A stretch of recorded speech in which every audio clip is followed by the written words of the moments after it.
Olá, seja bem-vindo a mais um episódio do podcast Fé e Vida, podcast da Primeira Igreja Batista de Balsas. E nós estamos aqui para continuar essa caminhada no livro de Ruth. Nós já tivemos 2 episódios falando sobre o capítulo 1 e o capítulo 2. E se você ainda não assistiu esses episódios, eu encorajo você a voltar, a assisti-los, a compartilhar, a fazer anotações. E a nossa expectativa é que esses capítulos já tenham atingido, né, seu coração, sua mente e produzido transformação. E hoje nós vamos continuar essa caminhada no capítulo 3, né, nesse episódio de número 3 dessa série. A gente está aqui com o pastor Juscelino, né, então mais uma vez dizer obrigado por esse tempo e suas impressões iniciais aí para a gente começar esse nosso novo episódio. Novamente, gratidão a Deus por estarmos juntos, por esse período de bênção, poder aqui compartilhar com o crescimento do reino de Deus através da explanação do livro de Ruth. Para nós, pessoalmente, para a minha pessoa, tem sido um tempo de bênção, né? Tenho sido edificado, fortalecido e acredito também que aqueles que estão ouvindo estão também sendo abençoados. É isso aí, é isso aí. O livro de Ruth é um livro bem rico, né, de muitas bênçãos assim para nós. Nos episódios anteriores, né, se a gente lembrar aqui da nossa infância, dos desenhos, nos episódios anteriores a gente viu ali uma família que faz uma mudança geográfica, vamos dizer assim, sai de uma cidade para outra e por conta dessa mudança, que é Elimeleque e sua família, né, Noemi, seus filhos, Malom e Quilion, chegando na outra cidade, eles saem de uma cidade por conta de uma questão alimentícia, né? Havia uma necessidade ali e eles olham para o horizonte, para uma outra cidade e veem então que lá há uma provisão e Elimeleque toma essa decisão de sair e a gente viu ali que foi uma decisão sem consultar Deus, com os olhos na barriga, né? Vendo a questão material. Chegando lá, seus filhos se casam, né? E aí começa mortes em sequência, né? Elimeleque morre, Malom e Quilion morre, então ficam 3 mulheres viúvas e uma situação bem que a gente pode imaginar bem difícil para elas ali, que é essa morte, essa situação de não ter recursos, né? Não ter como suprir suas necessidades mais básicas, né? E então Noemi ouve falar que aquilo que era escassez na sua terra se transforma e então a prosperidade lá, e então ela decide voltar Pão, né? a pão ali, e ela decide voltar. Uma parte do caminho suas noras estão com ela, mas em determinado momento desse retorno ali elas têm uma conferência ali entre elas, e dentre as 3 apenas 2 seguem viagem, né? Orfa decide voltar, Orfa, né? Decide voltar e então Ruth e Noemi seguem viagem e então chegam lá e começa a entrar ali em cena o resgatador, né? Aquele que iria cuidar delas como Deus estava providenciando alguém para cuidar delas ali. E essa é uma ênfase do livro de Ruth, né? Esse Deus que supre, esse Deus que cuida, esse Deus que nos dá aquilo que nós precisamos no tempo adequado. E então a gente chega no capítulo 3, a gente tem caminhado com uma frase, né, durante todo esse estudo, que é Ruth, esperança e redenção em dias escuros, né? E o capítulo 3 não é diferente, a gente vê que a redenção que Deus nos oferece, ela é completa, não é parcial. Deus não nos dá pela metade, Deus não nos dá migalhas, Deus nos dá de forma completa e plena, né? E Deus resgata perdidos, transforma pecadores, protege indefesos e preenche vazios, né? Então, essa ênfase que a gente vê no livro e também aqui no capítulo 3. Nas minhas anotações aqui, uma coisa que ficou bem interessante é que pelo menos 21 vezes nós vemos essa palavra resgate, resgatador ou parente aparecendo nesse trecho aqui. E isso não é à toa, né? Deus está querendo apontar alguma coisa ali, claro, nessa questão. E como esse pano de fundo de Ruth, ela era descendente de um povo muito imoral, né? De um Sim, povo, Moabitas. né? Incrédulo, distante de Deus, adoradores de vários deuses. E aí, como imaginar que alguém que viria dessa condição seria tão abençoado assim, né? Porque a gente humanamente acaba olhando e vendo que, esperando, às vezes, nesse nosso coração mal, que os maus sofram mal, Claro. né? Só pensamos dessa forma, né? Mas como Deus nos surpreende, né? Porque não só Ruth, mas todos nós éramos maus, né? E Deus nos Sim, amou claro. sendo quem nós somos. Inicialmente aí, o que que você tem a... Não, só acompanhando aí o seu raciocínio sobre o pano de fundo do livro de Ruth, porque a ênfase visivelmente é salvação. Sim. É claro que o Senhor está mostrando uma história, algo que de fato aconteceu, tem o objetivo para o povo de Israel apontar ali a descendência davídica, Uhum. porém, no sentido extenso da visão daquilo que é Deus para a sua igreja, ele está apontando a salvação, a nossa condição de moabitas, né, entre Uhum. aspas, né, Sim. de pessoas fora da aliança, fora do pacto, fora daquilo que é pertinente ao reino de Deus, dos seus servos, dos seus escolhidos, mas Deus, por sua soberania, poder, graça e misericórdia, Uhum. ele diz assim, vou trazer esse povo para junto de mim, né? Sim. Começa então trazendo Ruth, e ali tem todas as figuras que nos representam, resgatador que representa o Senhor, Ruth que de forma geral representa a cada um de nós que éramos fora da aliança de Deus. Uhum. E nós vamos percebendo nesse conto, nessa história, nessa exposição bíblica, a maneira como Deus de fato ministra o seu cuidado, como ele é amoroso e compassivo, porque apesar de não sermos dignos, ele teve compaixão de nós, né? Então, o pano de fundo da história do livro de Ruth aponta uma verdade contundente para a sua igreja, que em resumo já foi falado aqui, mas é válido reprisar novamente. Pessoas perdidas são alcançadas pela graça do Senhor. Que bom. E uma coisa que a gente vai vendo aqui nós temos muita dificuldade em demonstrar amor e cuidado, porque isso está, por vezes, ele está ligado à nossa reputação.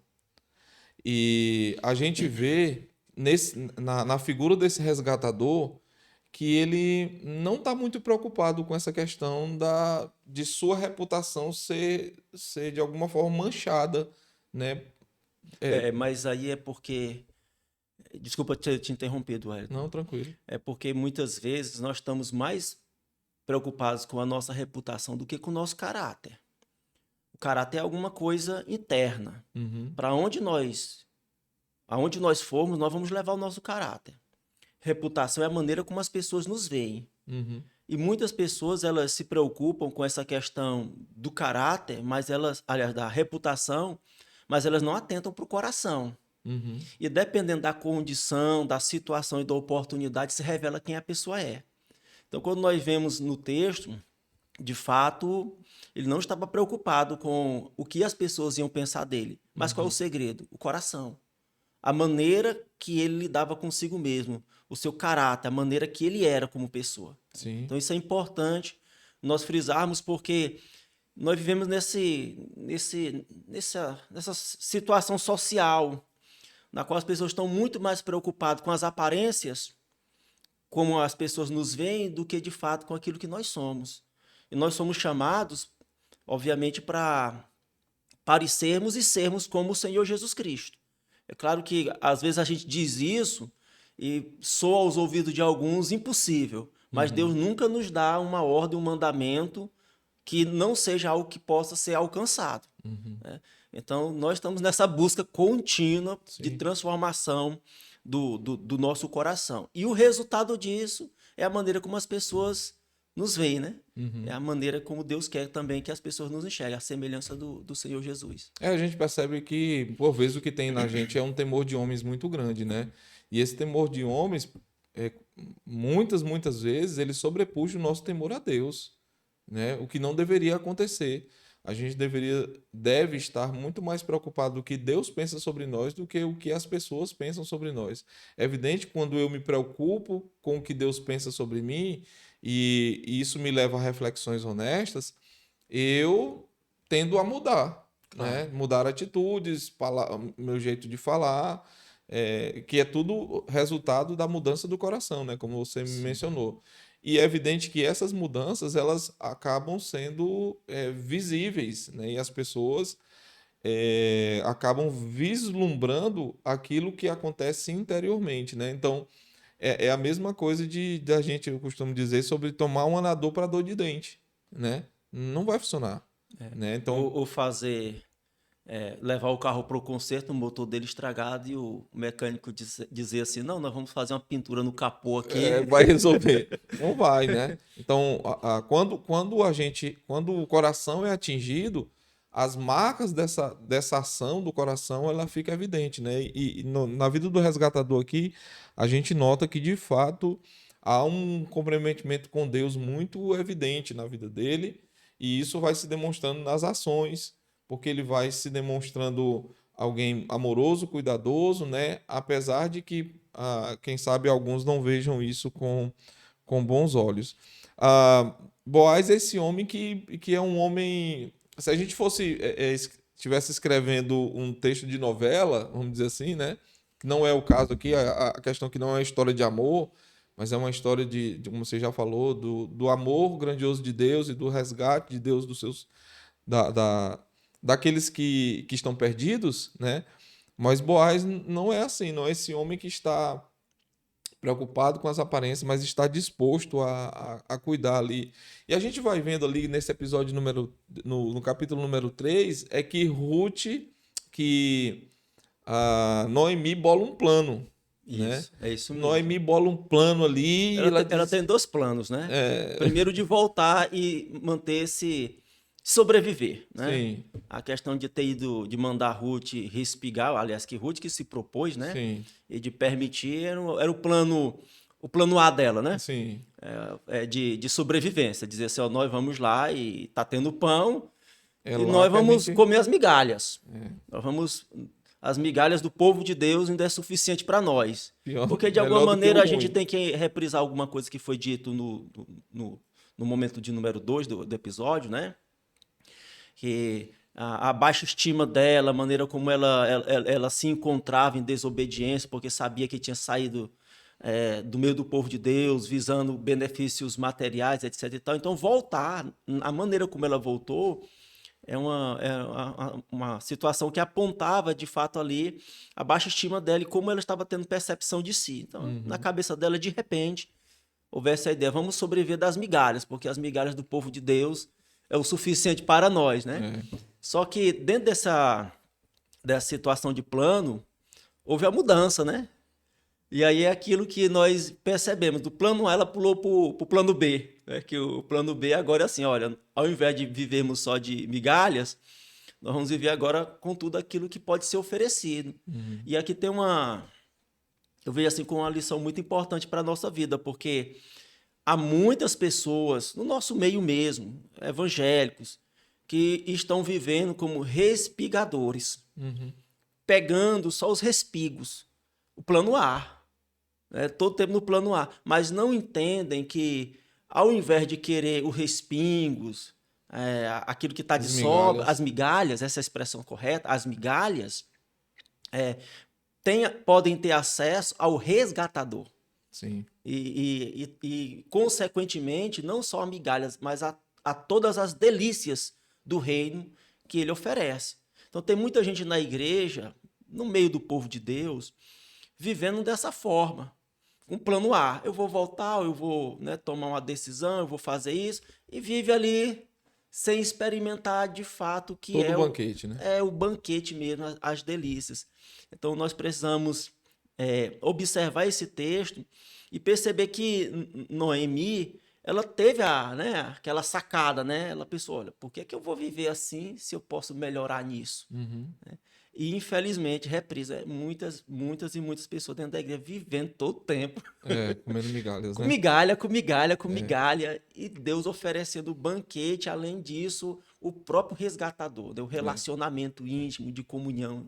Né? Isso é bênção. E aí, interessante que nesse banquete, não, nesse plano que Noemi traça agora em relação a Ruth e Boaz, às vezes uma leitura superficial ali nos leva a pensar de que o plano tinha um cunho sexual, vamos dizer assim, né? Quando a gente olha De de sedução, né? sedução, né? Uma coisa romântica, humana e carnal, quem sabe, né? Quem lê com essas lentes vai enxergar isso. Né? E aí a Ruth sai nessa direção, né? Diz, ó, você vai, você deita lá nos pés dele e tal. Quando ele perguntar, você se identifica e tal, assim, assim, assado. E Ruth segue esse plano até determinado momento, porque o que, pelo menos a leitura que eu fui tendo, e vou tendo à medida que eu vou lendo, é que Ruth está comprometida, e a gente vê isso também na figura de Boaz, como ele vai dando passos e passos na situação, é que Ruth estava interessada em algo muito maior, né? Algo correto aos olhos de Deus e dos homens, né? Ter atitudes corretas ali, né? E isso é muito importante para nós, né? Nós temos uma leitura correta sobre a nossa responsabilidade diante de Deus e de uma sociedade também, né? Sim. Porque, como nós falamos agora há pouco, quando Deus atinge o nosso coração, isso não fica só interno. Isso é visto na forma como a minha postura diante de tudo, né? E desde os primeiros contatos que Ruth tem ali com Boaz, com seus funcionários, né? Todas as oportunidades que ela teve, ela se mostra uma moça muito muito digna, assim, né? Muito respeitável, né? Então isso é algo muito importante e até digno de nota, assim, em relação à postura que nossas mulheres e jovens na igreja e na sociedade como todo Perfeito. deveriam ter, né? A maneira como ela vai se encontrar com ele. Parece assim que, como nós já mencionamos aqui, se a pessoa lê com a lente da carnalidade, vai achar que ela estava ali de alguma maneira seduzindo. Mas o ato dela ter trocado as suas vestes, vestido roupas adequadas para a situação, simbolicamente, no sentido espiritual, tem muitas representações para nós. Porque, primeiramente, e é necessário voltar um pouquinho, ela foi aos pés. Ou seja, se ela tivesse intenções com os olhos da carne, como algumas pessoas de repente inclinam-se para isso, ela não teria deitado aos pés. Nós sabemos muito bem disso. Mas naquela postura ali, ela está dizendo: eu sou uma serva. Eu estou numa condição servil. Então, o que você precisar de mim, eu estou aqui. E é tanto que ela trata ele como meu senhor Não, sempre, a né? palavra dela sempre é meu Senhor, porque ela entende isso. Ela entende que ela está debaixo de uma autoridade, que é o que muitas pessoas ainda não compreenderam em relação ao nosso relacionamento com Jesus Cristo. E aqui a gente frisa isso. Porque nós temos intimidade com o nosso Senhor, mas nós nunca podemos perder de vista que Ele é o Senhor e que nós estamos aos seus pés. Nós estamos debaixo de uma ordem, de uma autoridade. E nós estamos inclinados a obedecer a tudo quanto Ele nos ordenar. Aí eu volto à questão das vestes, né? Porque simbolicamente tem muitas representações para nós, para o povo de Deus, a igreja. Nós sabemos que quando há uma conversão, é um sinônimo de trocar as vestes do pecado, pelas vestes de santidade.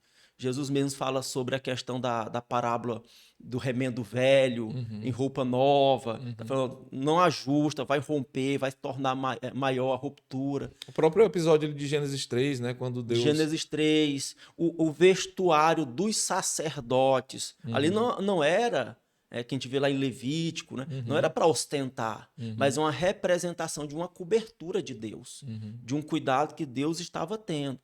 E aí, nessa perspectiva de redenção, de mudança de vida, aí fica o gancho do que você falou.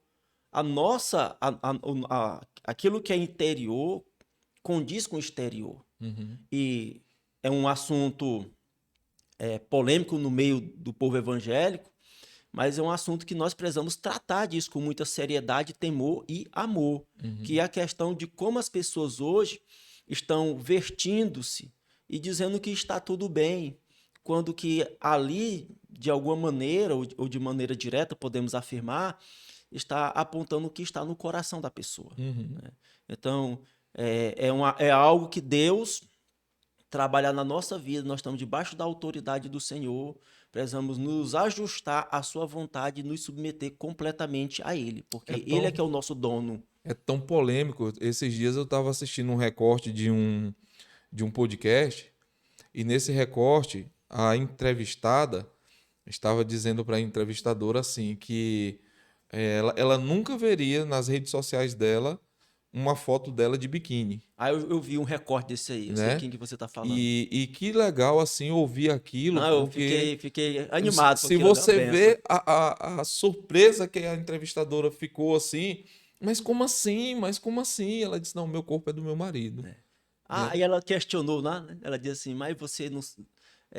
para tirar uma foto, eu falei, não, eu me olho no espelho e vejo o quanto que eu sou bonita. Eu sei que eu sou Na bonita. minha intimidade eu posso fazer isso, né? Nossa, Não que coisa preciso. tremenda. Então, é um assunto que nós precisamos considerar no meio do povo evangélico Uhum. e mostrar que é completamente é possível ajustar a nossa vida àquilo que é a vontade de Deus Sim, e mostrar o corpo, que aqui a gente não pode pensar simplesmente em mulheres, a gente vê também sim, homens, sim. é, É para todos. né? Então nós precisamos entender dessa forma que Deus ele tem um padrão a ser adotado nas nossas vidas e nós que estamos aos seus pés precisamos, obviamente, nos submeter. É.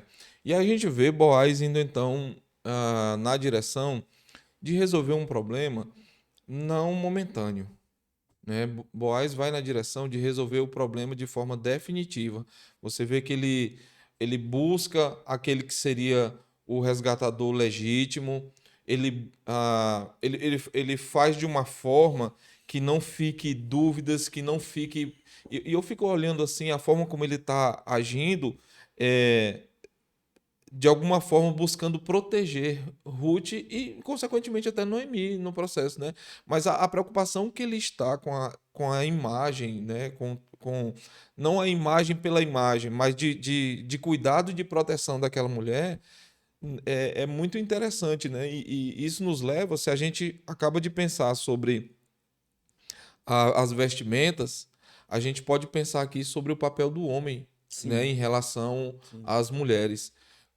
Nós temos um papel muito importante dado por Deus na proteção da nossa mulher, da nossa família, Das né? nossas filhas. Da reputação, né? Da reputação da minha família, e que é uma coisa que não pode ser negociada, né? E a gente vê Boaz caminhando nessa direção de forma muito diligente, ele se cerca de todos os cuidados para que depois não houvesse nenhum disse que me disse, né? Então eu fiquei pensando sobre essa perspectiva das atitudes de Boaz em relação a mostrar que tudo foi feito conforme a lei, né? De Sim. não deixar nem nada por debaixo dos panos, ou nada encoberto, ou nada com qualquer margem para uma outra leitura, né? Então ele está preocupado em dizer assim, olha, eu estou cuidando desta mulher e eu estou fazendo isso conforme Deus ordenou, né? Então acho que a gente pode pensar um pouco sobre isso, sobre o Sim, nosso papel de homem em relação ao nosso lar, né? Esposa e filhos, você mencionou, né? sim. Mas o nosso papel de homem. Porque há um descuido.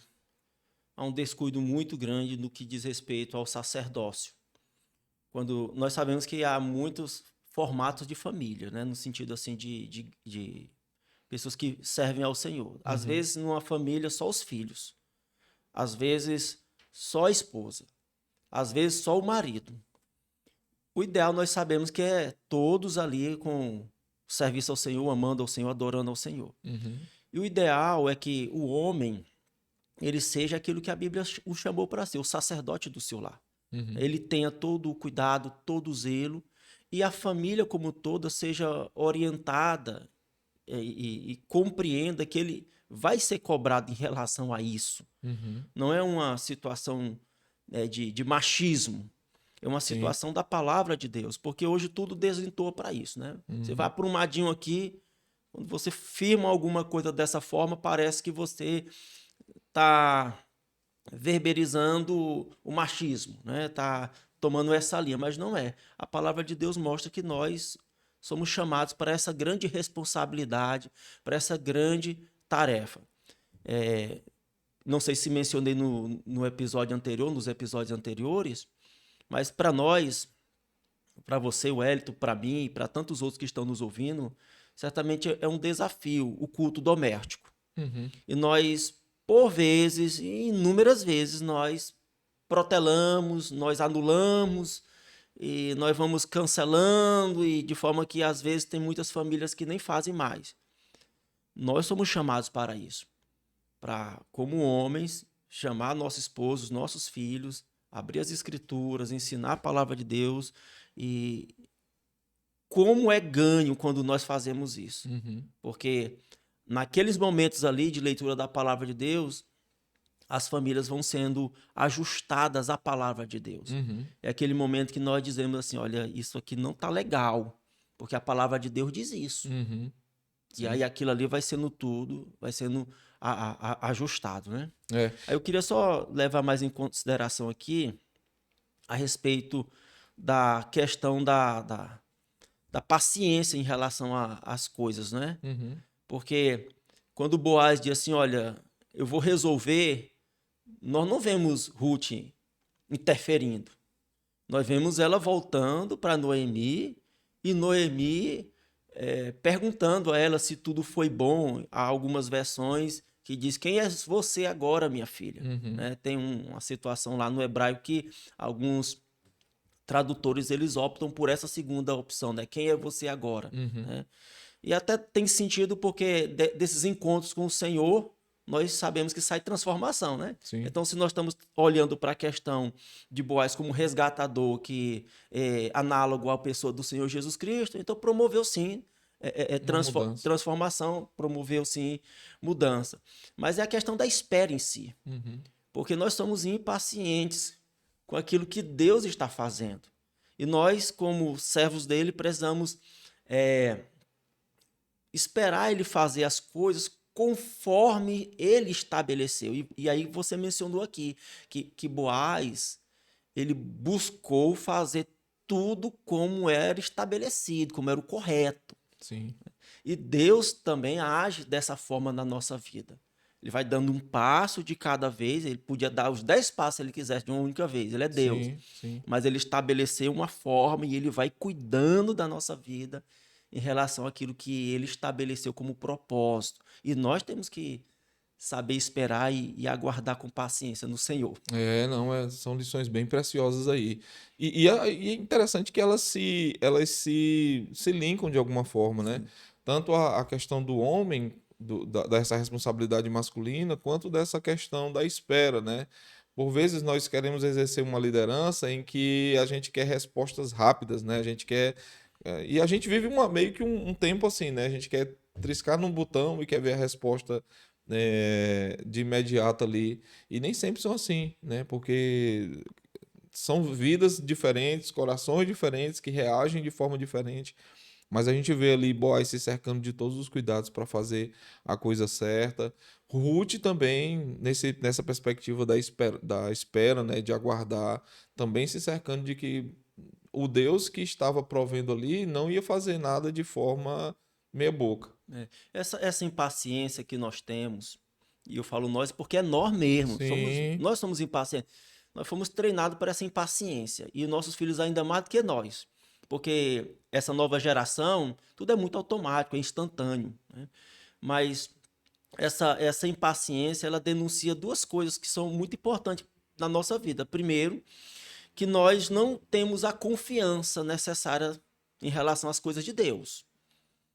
E denuncia também que o nosso coração é inclinado a querer ajudar coisas que não pertencem a nós.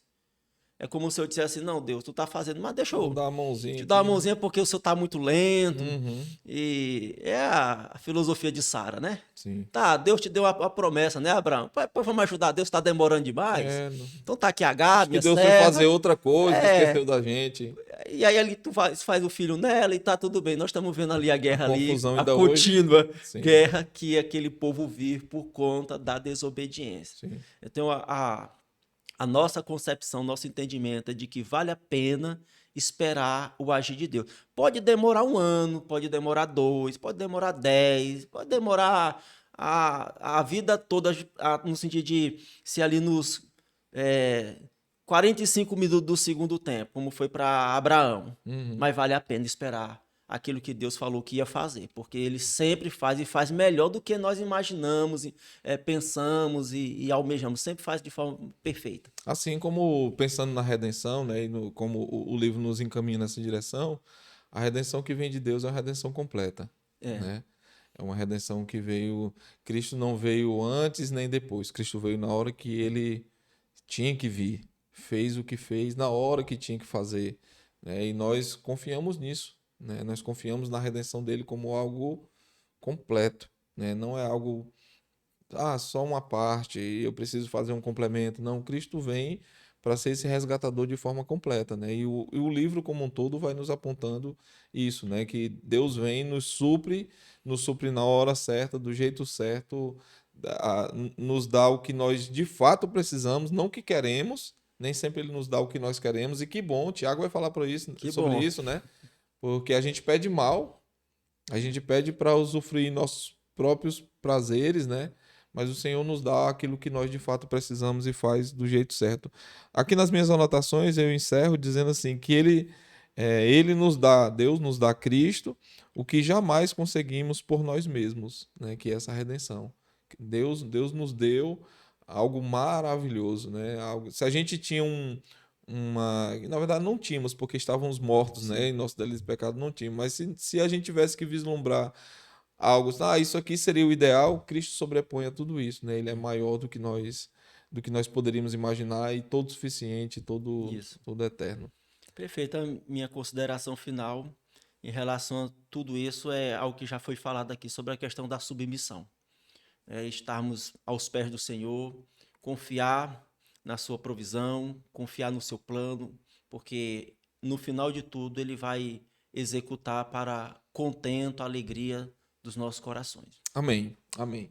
Então, por aqui a gente vai encerrando o nosso terceiro episódio, né, da série de Ruth, convidando você a que continue conosco nessa caminhada. Na semana que vem a gente lança o quarto episódio e último dessa série.